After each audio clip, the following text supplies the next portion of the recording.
BSc honours agriculture और allied sector में उत्तर प्रदेश में स्थित 5 डिफरेंट एग्रीकल्चर यूनिवर्सिटी में यदि आप एडमिशन लेना चाहते हैं बीएससी ऑनर्स एग्रीकल्चर, पीएचडी या फिर आप जो है मास्टर्स कोर्स के लिए, तो आप सभी को देना होगा यूपी कैडेट 2025 के एग्जामिनेशन। तो इस वीडियो में हम बात करने वाले हैं कि कब आपके यूपी कैडेट 2025 के एग्जामिनेशन फॉर्म अनाउंस होते हैं, कौन कौन से कॉलेजेस और यूनिवर्सिटीज हैं जिसके लिए एग्जाम कंडक्ट कराई जाती है, उन पार्टिकुलर यूनिवर्सिटीज में क्या एलिजिबिलिटी क्राइटेरिया है, एज सीमा क्या है और कितनी % रिजर्वेशन डिफरेंट कैटेगरीज को दी जा रही है। इसके अलावा पार्टिकुलर यूनिवर्सिटीज और कॉलेजेस की फीस स्ट्रक्चर क्या है और सीट मैट्रिक्स इनटेक कितने ली जाती है और डिफरेंट यूनिवर्सिटीज के फी स्ट्रक्चर पर भी डिटेल में बातें करेंगे। और साथ में आपकी यूपी कैडेट 2025 का एग्जामिनेशन कौन कंडक्ट करा रहा है और उसकी एग्जामिनेशन पैटर्न क्या होगी, इन सारे चीजों पर जो है डिटेल बातें इस वीडियो में की जाएगी। अगर अभी तक आप लोगों ने for all agriculture and allied sector से related university entrance exam preparation, साथ में सेमेस्टर एग्जाम से रिलेटेड संपूर्ण अपडेट के लिए अगर इस चैनल को नहीं फॉलो किया तो जरूर से इसको सब्सक्राइब कर लीजिएगा। तो चलिए शुरुआत करते हैं। यूपी कैडेट 2025 के एग्जामिनेशन जो है सीएसए कानपुर को जो है कंडक्ट करने की मौका इस बार जो है दिया गया है। तो इस बार जो है आपका कानपुर ही इस बार यूपी कैडेट 2025 के एग्जामिनेशन कंडक्ट कराएगी, लेकिन इसके फॉर्म्स जो है आप लोगों के जनरली देखोगे तो आपके मार्च से मई के महीना में जो है रिलीज कर दी जाती है और आपकी प्रवेश परीक्षा जो है जून के माह में जो है कंडक्ट कराए जाते हैं। जैसे ही आपकी ऑफिशियल नोटिफिकेशन आ जाएगा, एग्जैक्ट डेट को लेकर भी आप लोगों को जो है इन्फॉर्म कर दी जाएगी, लेकिन आपका एक अप्रोक्सीमेशन अभी जो है आपकी एग्जामिनेशन जून के महीना में कंडक्ट होती है, मार्च से मई तक आप फॉर्म भर सकते हो और आपकी काउंसलिंग की प्रक्रिया जो है आपकी जुलाई ऑनवर्ड्स जो है स्टार्टिंग हो जाती है। मल्टीपल राउंड्स में आपकी काउंसलिंग होती है, फिर आपका जो सीट वैकेंट रहती है उसके लिए स्पेशल राउंड ऑफ काउंसलिंग भी कंडक्ट कराई जाती है। तो यहां पर जो ये यूपी कैडेट का एग्जाम होता है 5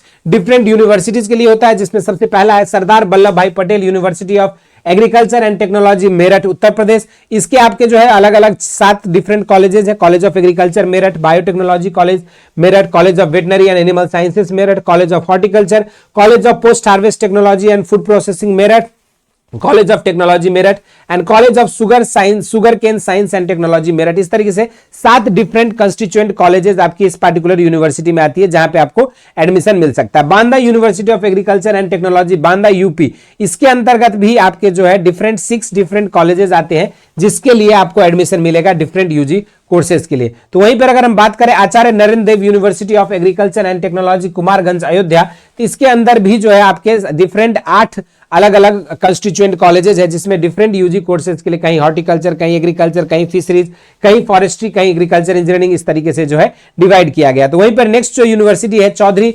Chandrashekhar Azad university of agriculture and technology Kanpur. तो ये जो है इस बार का यूपी कैडेट 2025 का एग्जामिनेशन जो है Chandrashekhar Azad university of agriculture and technology Kanpur ही कंडक्ट करा रही है और इसके अंतर्गत भी आपके जो है 9 डिफरेंट कंस्टिट्यूएंट कॉलेजेस है डिफरेंट यूजी कोर्सेज के लिए। तो इसके बाद अगला जो 5वां यूनिवर्सिटी है वो है आपका Mahatma Buddha university of agriculture and technology जो कि आपकी कुशीनगर उत्तर प्रदेश में है। तो यहां पर जो ये अभी रिसेंट स्टैब्लिश्ड यूनिवर्सिटी है और इसमें भी जो है आपका ये एग्जाम कंडक्ट कराई जाएगी इस पार्टिकुलर यूनिवर्सिटी के लिए भी। इसके अलावा अगर देखा जाए कि जो भी स्टूडेंट्स यूपी कैडेट के थ्रू डिफरेंट यूजी कोर्सेज में एडमिशन लेते हैं उनको कुछ स्कॉलरशिप्स भी प्रोवाइड की जाती है, जिसमें पहला है आपका university merit scholarship for UG PG and PhD students. दूसरा है आपका यूजीसी की फेलोशिप जो कि आपकी मेनली एससी एसटी के पीएचडी स्टूडेंट्स के लिए रहता है, राजीव गांधी नेशनल फेलोशिप। फिर एक है डीएसटी इंस्पायर फेलोशिप, आईसीआर की फेलोशिप जेआरएफ और एसआरएफ पोस्ट के लिए दी जाती है। इसके अलावा नेशनल टैलेंट स्कॉलरशिप जो है यूजी कोर्सेज के लिए, जो भी बच्चे इंटर डिसिप्लिनरी में यूजी कोर्सेज के लिए आते हैं उनके लिए नेशनल टैलेंट स्कॉलरशिप एनटीएस दिया जाता है। इसके अलावा 2 और उत्तर प्रदेश सरकार की स्कॉलरशिप है, यूपी गवर्नमेंट स्कॉलरशिप जिसको दसमोत्तर छात्रवृत्ति के नाम से जाना जाता है। तो दूसरा है आपका यूपी मंडी परिषद स्कॉलरशिप। तो ये दोनों भी आपके यूपी के स्टेट के तरफ से दिया जाता है। और सबसे बड़ी यहां पे अगर बात किया जाएगा नेक्स्ट एलिजिबिलिटी क्राइटेरिया को लेकर, तो अभ्यर्थी को उत्तर प्रदेश का मूल निवासी होना अनिवार्य है, यानी कि जो भी बच्चे उत्तर प्रदेश की डोमिसाइल जिनके पास है वही जो है यूपी कैडेट के एग्जाम में पार्टिसिपेट कर सकते हैं। अब यहाँ पे दूसरा चीज यहाँ पे है कि ऐसे अभ्यर्थी जिन्होंने आधारता परीक्षा उत्तर प्रदेश से उत्तीर्ण की हो एवं वे उत्तर प्रदेश के पिछले 5 वर्ष से निवास कर रहे हैं तो वो भी यहाँ पे जो है दे सकते हैं। दूसरा है भारत का नागरिक जिसके पिता का निवास स्थान अथवा मूल स्थान उत्तर प्रदेश में है और जो स्वयं भी उत्तर प्रदेश की निवासी है तो वो भी इसका एग्जाम जो है दे सकता है। ठीक, भारत का नागरिक जिसके पिता का निवास स्थान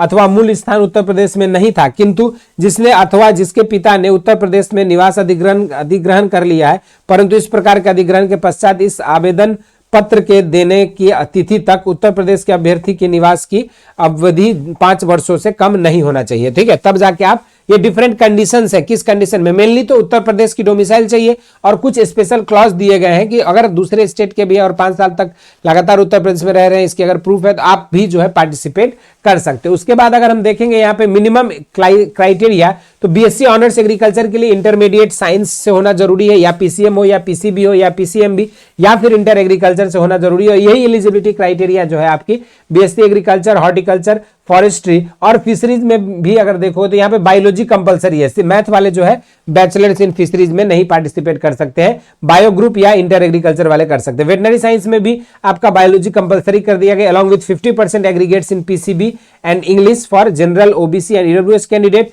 तो वहीं पे एससी एसटी के लिए जो है 47.5% का जो है यहाँ पे रिलैक्सेशन दी गई है। उसके बाद अगर देखेंगे यहाँ पे एग्जाम की पेपर का, तो जो भी बच्चे बीएससी एग्रीकल्चर, हॉर्टिकल्चर, फॉरेस्ट्री करना चाहते हैं तो वो इंटर एग्रीकल्चर वाले पीएजी ग्रुप को चूज करेंगे, पीसीबी वाले पीसीबी को चूज करेंगे, पीसीएम वाले पीसीएम ग्रुप को चूज करके अपने एग्जामिनेशंस को दे सकते हैं। तो वहीं पर जब फिशरीज की बात करेंगे तो यहाँ पर 2 ही ग्रुप के बच्चों को एलिजिबल माना गया, पीएजी और पीसीबी ग्रुप से आप एग्जाम दे सकते हैं। वेटनरी साइंस के लिए पीसीबी ग्रुप वाले ही एलिजिबल रहेंगे। बीएससी ऑनर्स कम्युनिटी साइंस में इंटरमीडिएट जिन्होंने आर्ट्स से किया है, होम साइंस सब्जेक्ट से, या फिर आप साइंस और इंटर एग्रीकल्चर वाले हैं, तब भी आप एलिजिबल हो सकते हैं। आपके लिए यहाँ पे 4 अलग अलग सब्जेक्ट कॉम्बिनेशन है। पीएचएस ये उन बच्चों के लिए है जो होम साइंस लेकर आर्ट्स स्ट्रीम से है, पीसीबी पीसीएम साइंस वाले बच्चों के लिए, और पीएजी जो है एग्रीकल्चर साइंस के स्टूडेंट्स के लिए है। तो वहीं पर पीटेक बायोटेक्नोलॉजी में अगर आप एडमिशन लेना चाहते हैं तो आपके लिए intermediate agriculture science PCB PCM या पीसीएमबी से होना जरूरी है, और पीएजी पीसीबी और पीसीएम सब्जेक्ट ग्रुप के साथ आप एग्जामिनेशंस दे सकते हैं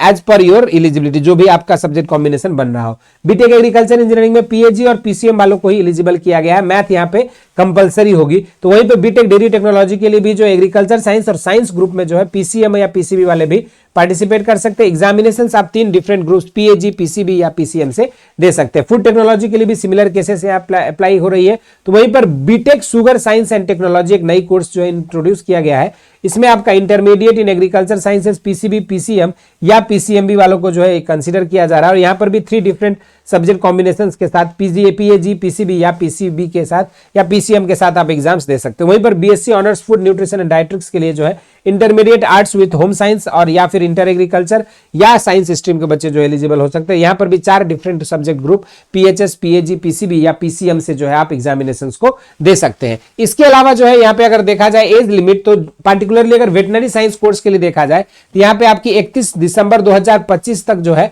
आपकी न्यूनतम आयु सीमा 17 साल से लेकर जो है 25 साल के बीच हो सकती है, और वहीं पर आपकी एससी एसटी कार्ड्स के लिए जो है 5 वर्ष का जो है एक्स्ट्रा रिलैक्सेशन दी गई है। वहीं पर अगर हम बात करें रिमेनिंग यूजी कोर्सेज के लिए तो आपका आयु जो है 16 साल से लेकर 22 साल के बीच होनी चाहिए, और वहीं पे एससी एसटी कैंडिडेट्स को जो है यहाँ पे और ओबीसी को जो है 5 वर्ष की रिलैक्सेशन दी गई है। नेक्स्ट बात करेंगे अगर सभी पाठ्यक्रम में जो है डिसेबिलिटी कोटा के लिए जो है ऊपरी सीमा 5 वर्ष की छूट दी गई है, चाहे आप यूजी पढ़े चाहे पीजी के लिए करें। ठीक, इसके अलावा अगर हम बात करें यहाँ पे रिजर्वेशन की, तो यहाँ पे एससी कैंडिडेट्स को 21% की रिजर्वेशन है, एसटी को 2% की, ओबीसी को 27% की, जनरल को 40% की, ईडब्ल्यूएस को 10% की रिलैक्सेशन है। तो वहीं पर कुछ आपके हॉरिजेंटल रिजर्वेशन भी दी गई है, जिसमें आपके स्वतंत्रता संग्राम सेनानियों को 2%, डिसेबिलिटी कोटा को 5%, 1% जो है आर्मी के जो बच्चे रहते हैं उनके लिए, पुत्री के लिए, सैन्य कर्मचारी के लिए। तो यहीं पर जो है आपके डिफरेंट यूनिवर्सिटीज में जो बच्चे पढ़ रहे हैं उन सभी के पुत्र पुत्रियों के लिए जो है 10% का रिलैक्सेशन दिया गया है।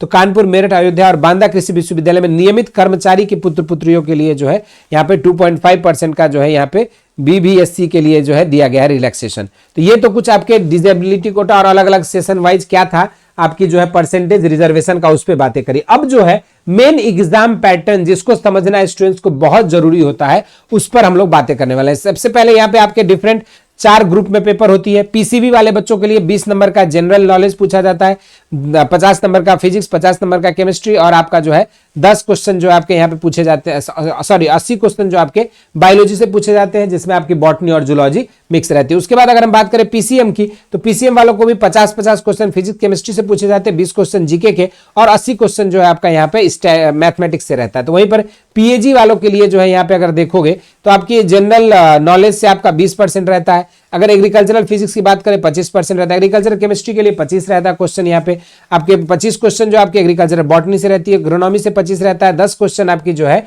एनिमल हस्बेंड्री एंड डेयरिंग से रहता है और हॉर्टिकल्चर से आपका जो है 15 क्वेश्चन रहती है। एग्रीकल्चर इंजीनियरिंग से 10 क्वेश्चन रहता है। एग्रीकल्चर स्टैटिस्टिक्स एंड मैथमेटिक्स से आपके 20 क्वेश्चन रहते हैं और ऑल टुगेदर यहाँ पे जो आपके 200 क्वेश्चन पूछे जाते हैं। वहीं पर पीएचएस ग्रुप से जो बच्चे होम साइंस वाले जो देना चाहते हैं उनके लिए 20 नंबर का जीके रहता है, 25 इंग्लिश, 25 हिंदी, 20 नंबर का सोशियोलॉजी, 15 नंबर का इकोनॉमिक्स, 15 नंबर का ज्योग्राफी और आपका 80 नंबर का जो है होम साइंस का जो है यहाँ पे सब्जेक्ट कॉन्स्टिट्यूशन बनाया गया। तो ये आपका एक ओवरऑल एग्जाम पैटर्न है एग्जाम के लिए। अब यहाँ पर अगर बात किया जाए फीस के लिए तो पार्टिकुलरली कानपुर में आपकी टोटल जो है 132 सीटें हैं एग्रीकल्चर के लिए, ठीक है। 77 सीटें यहाँ पे लखीमपुर खीरी कैंपस में है, 70 सीटें हरदोई कैंपस में है ऑल टुगेदर यहाँ पे अगर देखा जाए तो। वहीं पर हॉर्टिकल्चर के लिए 55 सीटें हैं कानपुर में, फॉरेस्ट्री के लिए 55। तो ऑल टुगेदर अगर देखा जाएगा तो यहाँ पे आपकी जो है 538 सीटें यहाँ पे दी गई है आपके कानपुर में, ठीक है। इसके बाद अगर 641 सीटें आपकी जो है यहाँ पे दूसरी यूनिवर्सिटी जो आपकी यहाँ पे नरेंद्र देव में दी गई है। इसी तरीके से मेरठ की अगर हम बात करें तो मेरठ में 475 सीट दिया गया, बांदा में आपकी जो है 418 सीटें दी गई है। तो वहीं पर आपका जो है यहाँ पे अगर देखोगे MBUAT खुशीनगर के लिए जो है अभी यहाँ पे simple BTech sugar science and technology courses के लिए जो यहाँ पे 30 सीटें यहाँ पे रखी गई है। तो ये आपका एक ओवरऑल सीट मैट्रिक्स था, अलग अलग डिफरेंट कोर्सेज वाइज जो है डिफरेंट यूनिवर्सिटीज के एफिलिएटेड कॉलेजेस वाइज आपको यहाँ पे हमने सीट मैट्रिक्स बता दिया। और ये डिटेल इंफॉर्मेशन यूपी कैडेट 2025 के लिए आप सभी को, और इतना ही। इसके अलावा बाकी किसी को कोई डाउट है, क्वेरीज है तो आप लोग कमेंट बॉक्स में जरूर से मेंशन कर दीजिएगा। और अगर आप चाहते हैं पूरा पीएजी ग्रुप की संपूर्ण तैयारी बिल्कुल फ्री ऑफ कॉस्ट जो है आप लोगों को बेसिक शिक्षा के YouTube चैनल पे सुबह 8 बजे हम लोग लाइव क्लासेस लेकर आते हैं, जहां पे आपके यूपी कैडेट, बिहार कंबाइंड जैसे संपूर्ण आपके स्टेट लेवल के कॉम्पिटेटिव एग्जाम्स और साथ में सीयूईटी और आईसीआर को लेकर संपूर्ण एग्रीकल्चर की प्रैक्टिस जो आपको कराया जा रहा है। Live classes with previous year questions और सॉल्यूशंस, एमसीक्यूज डिस्कशन के साथ हम लोग रेगुलर आपकी सुबह 8 बजे जो है बेसिक शिक्षा के यूट्यूब चैनल पे कंडक्ट करते हैं। तो आप वहां पर जुड़ सकते हैं और अपनी प्रिपरेशन को और बेहतर कर सकते हैं। इसके अलावा बाकी आपको पूरा फुल एग्रीकल्चर पीएजी ग्रुप की अगर चाहिए आपको फुल एग्रीकल्चर के फ्री कोर्स, तो उसके लिए आप नीचे दिए गए लिंक से बेसिक शिक्षा आपको डाउनलोड कर सकते हैं। आप डाउनलोड करने के बाद कैटेगरी सेक्शन से जाके एग्रीकल्चर सेलेक्ट करके आप एग्रीकल्चर फ्री कोर्स को फ्री वीडियो लेक्चर से जुड़ सकते हैं और वहां पे आपको संपूर्ण एग्रीकल्चर की पूरी तैयारी जो है रिकॉर्डेड लेक्चर्स और पीडीएफ नोट्स बिल्कुल फ्री ऑफ कॉस्ट आपको प्रोवाइड की जा रही है। इसके अलावा आप चाहते हैं डिटेल जानकारी यूपी कैडेट के प्रिपरेशन से रिलेटेड या इसके एग्जाम पैटर्न और फॉर्म्स ओपनिंग से रिलेटेड कोई भी डाउट है, क्वेरीज है, तो आप हमारे व्हाट्सएप चैनल पर जुड़ सकते हैं फॉर ऑल लेटेस्ट अपडेट। और बाकी कोई डाउट है, क्वेरीज है, तो उन्हें जरूर से कमेंट बॉक्स में मेंशन करें। आज के इस वीडियो में इतना ही। इसी तरह के इंटरेस्टिंग एंड अमेजिंग वीडियोस के साथ मुलाकात होती रहेगी। स्वस्थ रहे, मस्त रहे, धन्यवाद।